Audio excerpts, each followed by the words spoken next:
A United States Navy ship, carrying more than 300 people, vanished without sending a distress call. An entire English colony disappeared from the American coast, leaving one carved word behind. A centuries-old manuscript, now locked inside Yale, contains writing nobody can convincingly read. And beside a lonely Texas road stands a grave connected to a killing whose full story never survived. These mysteries come from different centuries, different places, and completely different circumstances. Yet they share one unsettling feature. Each left enough evidence to suggest an answer should exist, but never enough to prove what actually happened. The deeper investigators look, the stranger that gap becomes. Because sometimes history does not erase every clue. Sometimes it leaves almost everything except the final piece. Start in March 1918. During the final year of World War I, the USS Cyclops was enormous for its era. The American naval collier transported coal and other heavy cargo across the Atlantic and Caribbean. On its final voyage, Cyclops had traveled from Brazil, carrying thousands of tons of manganese ore. The ship stopped at Barbados before heading toward Baltimore. Then it disappeared. There was no confirmed distress signal, no verified wreckage floating offshore, no survivors reaching land, no final radio message explaining an emergency. The ship simply failed to arrive. More than 300 people were aboard. For the United States Navy, the disappearance became one of its most devastating unexplained losses not caused by combat. At first, wartime sabotage seemed possible. America was fighting Germany. Perhaps a submarine had attacked Cyclops quietly and escaped. It was a reasonable fear, especially in 1918. But investigators encountered a major problem. No convincing German record ever established such an attack. That pushed suspicion back toward the ship itself. Cyclops was carrying manganese ore instead of its usual coal. Ore behaves differently inside a cargo hold. It is extremely dense. If loaded unevenly, shifted during heavy weather, or combined with structural weaknesses, it could place enormous stress on a vessel. The ship also reportedly had mechanical problems. So perhaps there was no dramatic enemy waiting beneath the waves. Perhaps physics was enough. The Navy later considered structural failure and problems related to the heavy ore among the more plausible explanations. But plausible is not proven. Without the wreck, investigators cannot examine the hull. They cannot determine whether the ship broke apart, capsized, suffered an explosion, or sank through some chain of failures nobody witnessed. And that missing wreck changes everything. A recovered ship can become evidence. An absent ship becomes theory. Naturally, the Cyclops eventually became associated with stories about the Bermuda Triangle. That label sounds irresistible, because mysterious geography is more exciting than engineering calculations. But there is no need to invoke anything supernatural. The Atlantic is perfectly capable of destroying ships without assistance. The real mystery is narrower and more frustrating. What exact event killed Cyclops? More than a century later, nobody can demonstrate the final sequence. And Cyclops was not alone. Two related Navy ships, Proteus and Nereus, also vanished during World War II. That sounds almost too perfect for conspiracy theories. Yet their losses may actually strengthen a less glamorous explanation. Similar ships carrying heavy ore could share similar vulnerabilities. History occasionally gives us patterns without giving us proof. Cyclops remains somewhere between engineering mystery and maritime graveyard. But the next disappearance is stranger for one reason. The missing people apparently left a message. Travel backward more than 3 centuries, to the coastline of what is now North Carolina. In 1587, English settlers arrived on Roanoke Island, hoping to establish a permanent colony. These were not explorers planning a short visit. They included men, women, and children. Among them was Virginia Dare, remembered as the first English child born in the Americas. Conditions quickly became difficult. Supplies were limited. Relations with surrounding indigenous communities were complicated and sometimes hostile.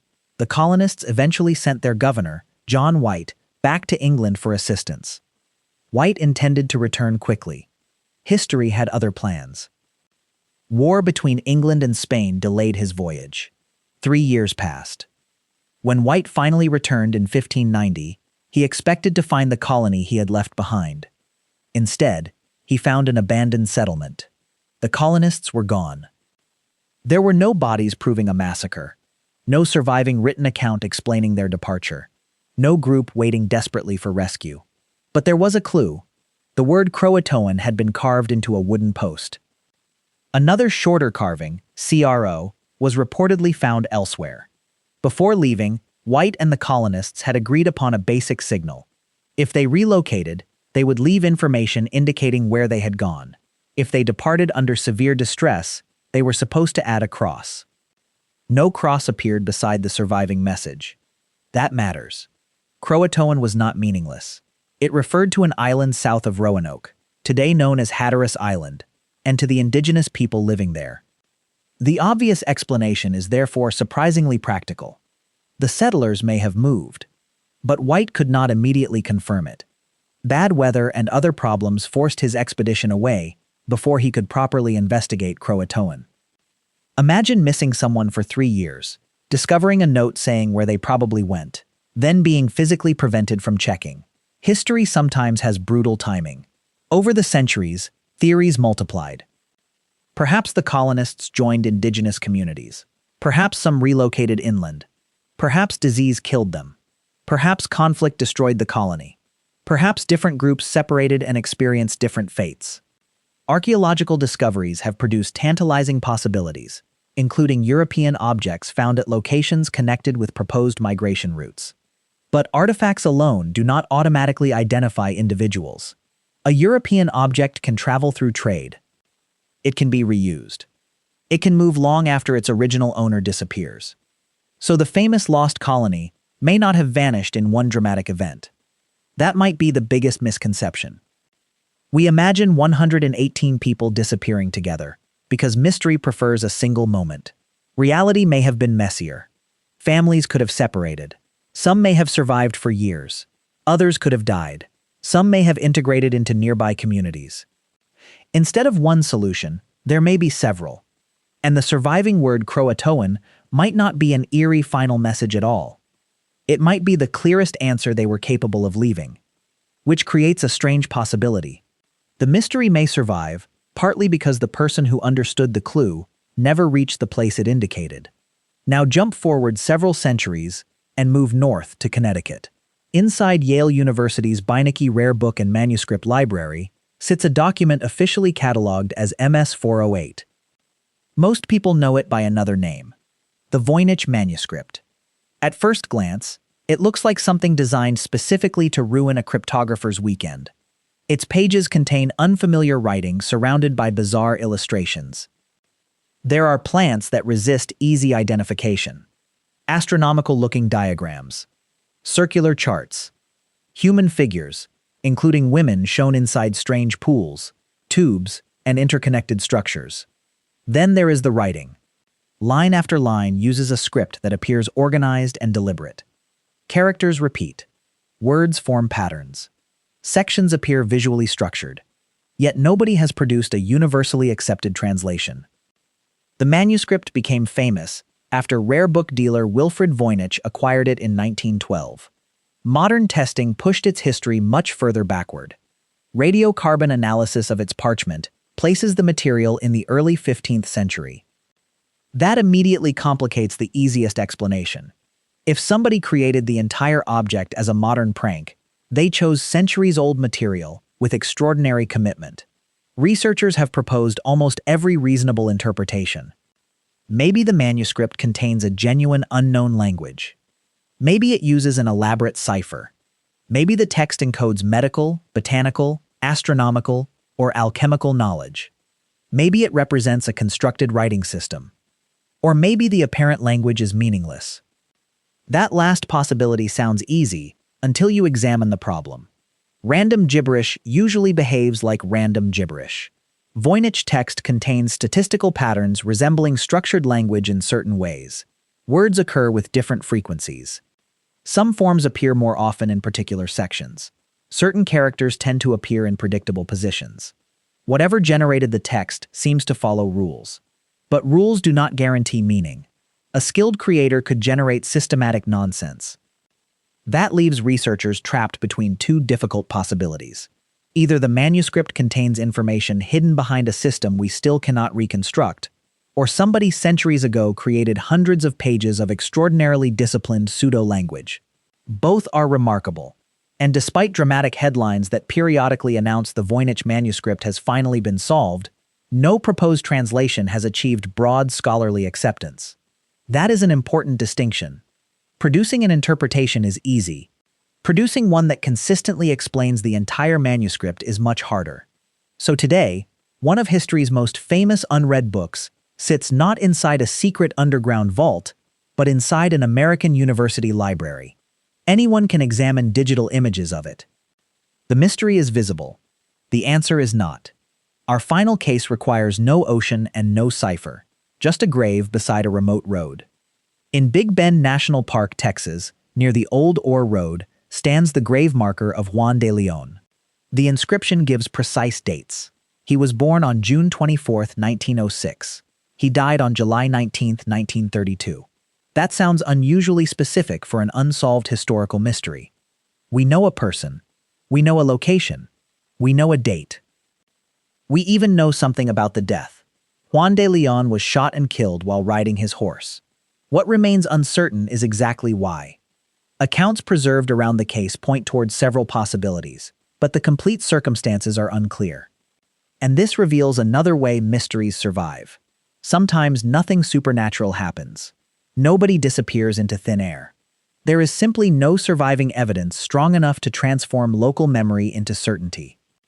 In remote communities, especially during earlier eras, events could become stories before becoming records. Witnesses died. Documents disappeared. Versions changed through repetition. What one person remembered as fact became another person's rumor. Eventually, investigators inherit fragments, and fragments can preserve a mystery indefinitely. That lonely grave therefore represents something larger than one unsolved killing. It shows how easily history loses context. Think about the 4 cases together. Cyclops disappeared, but investigators lack the wreck needed to prove its final moments. Roanoke disappeared, but the clue pointing toward Croatoan was never fully followed at the crucial moment. The Voynich manuscript survived almost completely, yet its language or system remains inaccessible. Juan de Leon's grave tells us exactly who died and when, while leaving the circumstances uncertain. 4 mysteries. 4 different kinds of missing evidence. That may be the real answer hiding underneath them. Unsolved history is rarely empty. Usually, it is almost complete. That is what makes it so addictive. If absolutely nothing survived, there would be nothing to investigate. But Cyclops gives us a route, a cargo, a ship, and hundreds of names.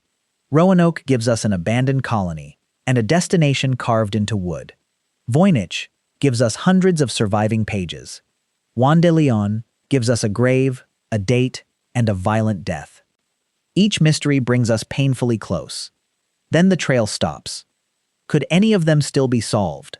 Possibly. A future deep-sea discovery could identify Cyclops and reveal structural evidence. New archaeological finds could clarify where groups from Roanoke went. A breakthrough in linguistic analysis might reveal whether Voynich writing contains meaningful information. Newly discovered records could reshape what is known about Juan de Leon. But responsible investigation requires accepting another possibility. Some answers may already be gone. Wood decays, paper burns, ships collapse underwater, languages disappear. Witnesses die, memory changes.